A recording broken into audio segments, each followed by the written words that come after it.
देखो बच्चा, अब हम लोग सिद्ध करेंगे कि अवतल दर्पण में सिद्ध करना है क्या, F बराबर R/2। किसमें सिद्ध करना है, कौन से दर्पण में, अवतल दर्पण में। तो यहाँ पे हम लोग क्या करेंगे, सबसे पहले अवतल दर्पण बनाएंगे। देखो ये हमारा हो गया अवतल दर्पण।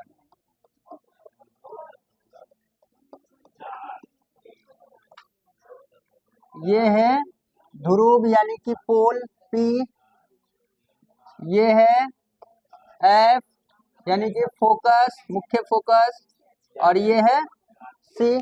ठीक है, यहां से एक प्रकाश किरण लेना है। ठीक है, और ये दर्पण से परावर्तन के बाद फोकस से होकर के निकल जाएगा। ठीक है बच्चा।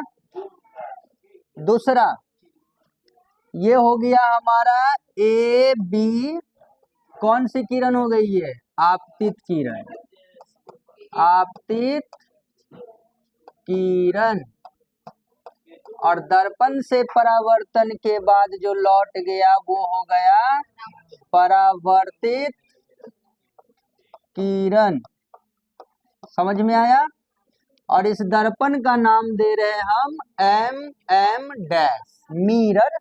मिरर को बोलते हैं ना दर्पण, तो M ई कोना से लेकर के ई कोना तक। ठीक है, क्या हो जाएगा, दर्पण हो जाएगा। दूसरा देखो, ये आपतित किरण है और ये क्या है, परावर्तित किरण।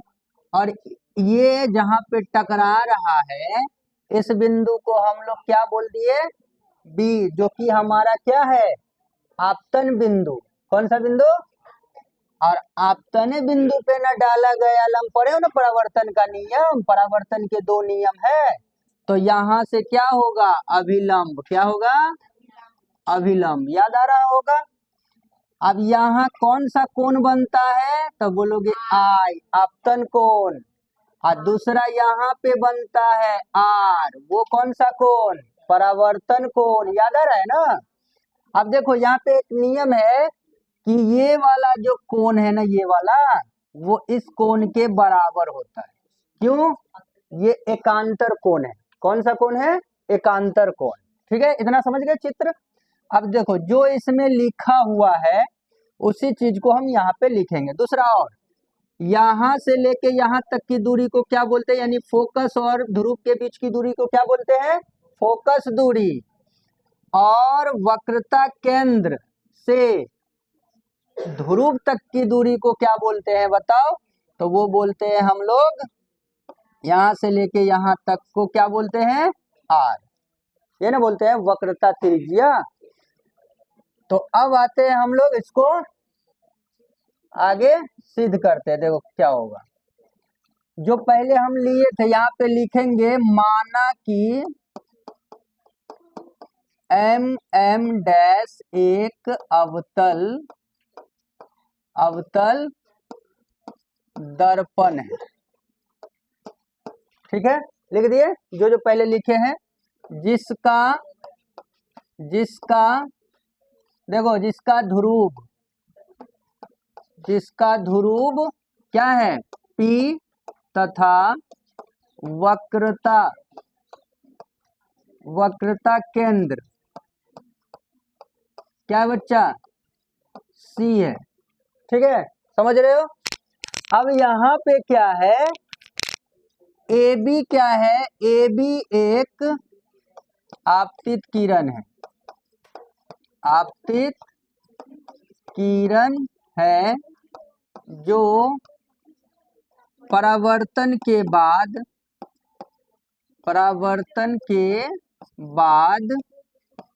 फोकस बोले तो F से गुजरती है।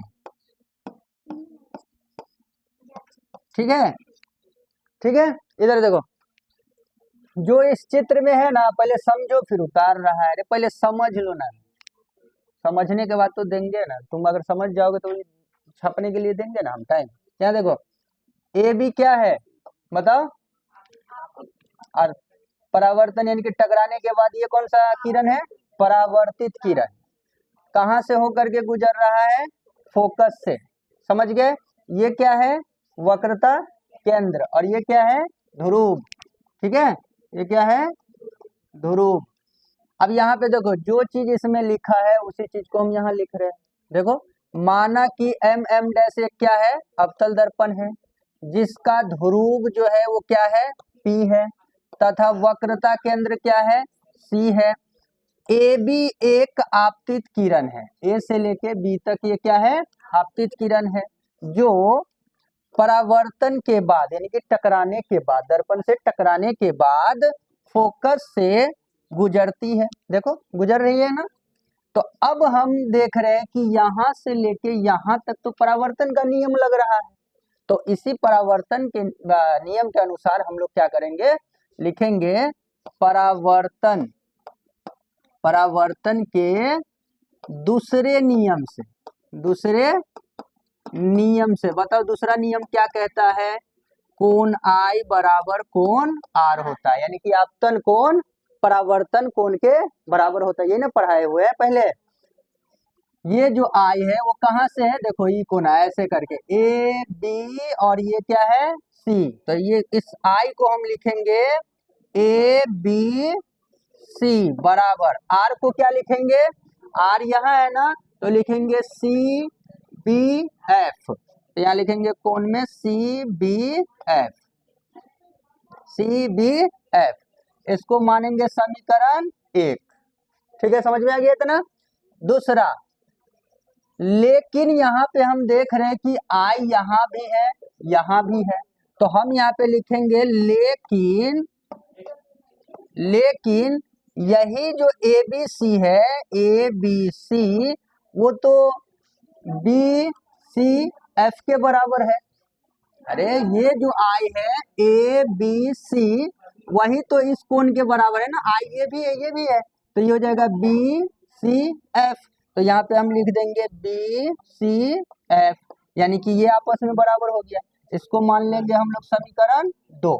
गौर से समझो, देखो समझे, ये त्रिभुज का चैप्टर है, इसमें थोड़ा सा कंफ्यूजिंग होगा लेकिन समझ जाओगे। यहाँ से देख रहे हैं कि ए बी सी, यानी कि ये वाला कोना, ये वाला कोना क्या है? आई। यही आई जो है वो ऐसे है, ऐसे देखो, ये भी आई, यानी कि ये है बी सी और ये है एफ, और ये वाला था ए बी सी। देखो है कि नहीं आपस में बराबर, है ना? अब क्या करेंगे? यहाँ पे तुलना कर देंगे, लिखेंगे समीकरण 1 तथा 2 की तुलना करने पर, तुलना करने पर जैसे ही तुलना करेंगे तो ये जो एबीसी है, एबीसी आपस में बराबर है, हट जाएगा, ये हो जाएगा तुम्हारा कोण सी बी एफ बराबर ये वाला हो जाएगा, कोण बी सी एफ के। ठीक है, ये आपस में बराबर हो जाएगा। ठीक है बच्चा, देख लिए, यहाँ पे हो गया हमारा ये वाला। ठीक है, ये आपस में जैसे समीकरण 1 और 2 की तुलना किए तो ये एबीसी की जैसे तुलना करेंगे तो ये हट जाएगा, ये हो जाएगा इसके बराबर, यानी कि जो सी बी एफ है वो हो जाएगा बी सी एफ के बराबर। लेकिन ये जो बी सी एफ, ये जो सी बी एफ है और ये जो बी सी एफ है, ये एक समद्विबाहु त्रिभुज है। कौन सा त्रिभुज है? समद्विबाहु। कैसे? तो समद्विबाहु त्रिभुज क्या होता है? जिसकी दो भुजा आपस में बराबर हो, बराबर हो, उसे हम लोग समद्वि। देखो ये वाली भुजा ये थोड़ा लंबा है ना, लेकिन ये देखो यहाँ से लेके यहाँ तक ये आपस में क्या है? बराबर है। यानी कि हम कह सकते हैं कि ये बी से लेके एफ तक, यानी यहाँ पे हम लिख देंगे चूंकि, ऐसे करके लिख देंगे चूंकि ये जो बी सी एफ है ना, लिख देंगे चूंकि बी सी एफ एक समद्विबाहु त्रिभुज है, इसलिए अगर ये समद्विबाहु त्रिभुज है तो इसकी जो दो भुजा है, यानी कि ये बी से लेके एफ तक, यानी कि बी एफ बराबर हो जाएगा ये वाला सी एफ। क्या हो जाएगा? C F. ये आपस में क्या हो जाएगा? बराबर हो जाएगा। ठीक है,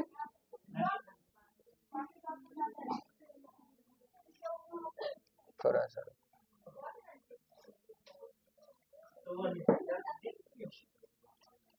दिख रहा है उसमें, ठीक है। देखो बच्चा, ये बी एफ बराबर क्या हो जाएगा, सी एफ। यहाँ पे इसको मान लेंगे हम लोग समीकरण 3, ठीक है। लेकिन यहाँ पे और एक चीज है कि अगर इस बी को इस पी के करीब मान लिया जाए, यानी कि इधर कहीं पे मान लिया जाए, मान लेते हैं कि ये यहाँ है, ठीक है। अगर मान लिया जाए तो क्या हो जाएगा, ये वाला छोटा हो जाएगा। तो इसका मतलब है कि ये फिर से जो ये बी एफ होगा, ये वाला बी एफ वो किसके बराबर हो जाएगा, पी एफ के, और ये तो छोटा हो जाएगा। तो ये भी एक समद्विबाहु त्रिभुज नहीं बन जाएगा। तो यहाँ पे लिख देंगे यदि बी पी के काफी निकट है, काफी निकट हो, ऐसा लिख दो, निकट हो, तो क्या होगा कि ये जो बी एफ है, बी एफ वो किसके बराबर हो जाएगा, पी एफ के, ठीक है। और इसको हम लोग मान लेंगे क्या, समीकरण 4, ठीक है। समझ में आया। अब फिर क्या करना है, अब क्या करेंगे, समीकरण 3 देखो और 4 देखो आपस में बराबर हो रहा है नहीं, देखो यहाँ बी एफ, यहाँ भी क्या है बी एफ, तो ये दोनों तुलना करने पे क्या होगा, हट जाएगा। तो यहाँ पे लिख देंगे समीकरण 3 तथा 4 की तुलना करने पर, जैसे ही तुलना करेंगे तो ये दोनों आपस में क्या हो जाएगा, कैंसिल हो जाएगा, यानी कि सी एफ बराबर क्या हो जाएगा, सी एफ बराबर हो जाएगा पी एफ। अब जरा इसमें देखो, हो गया सिद्ध। पी एफ कहाँ से कहाँ तक है, देखो जरा, पी एफ यहाँ से यहाँ तक है कि नहीं है। इस पी एफ को हम क्या बोलेंगे, यहाँ से यहाँ तक की दूरी को क्या बोलेंगे, फोकस दूरी। तो ये यहाँ एफ हो जाएगा।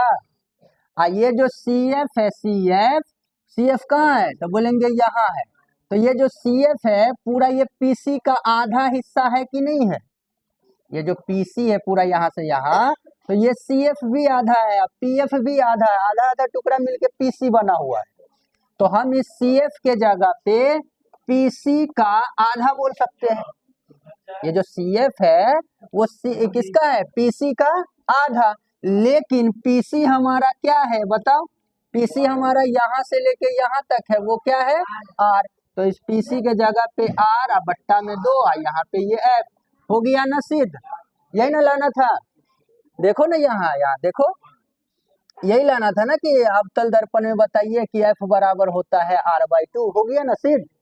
तो ये हो गया इसका प्रूफ। अच्छा, एक चीज और रहता है कि यहाँ पे f बराबर r/2, लेकिन कभी कभी क्या पूछ देगा कि r जो होता है वो 2f के बराबर होता है, ये भी है, यही चीज है। क्यों, देखो यहाँ पे 1 है, क्रॉस जैसे ही गुना करेंगे ऐसे करके तो r से हो जाएगा, r से 1 में गुना करेंगे r, और इसको इससे गुना करेंगे तो 2f, ये भी प्रूफ हो गया। देखो दोनों हो गया ना सिद्ध। तो यहाँ पे लिख देंगे सिद्ध, ठीक है बच्चा। चलो अब तुम लोग इसको उतार लो।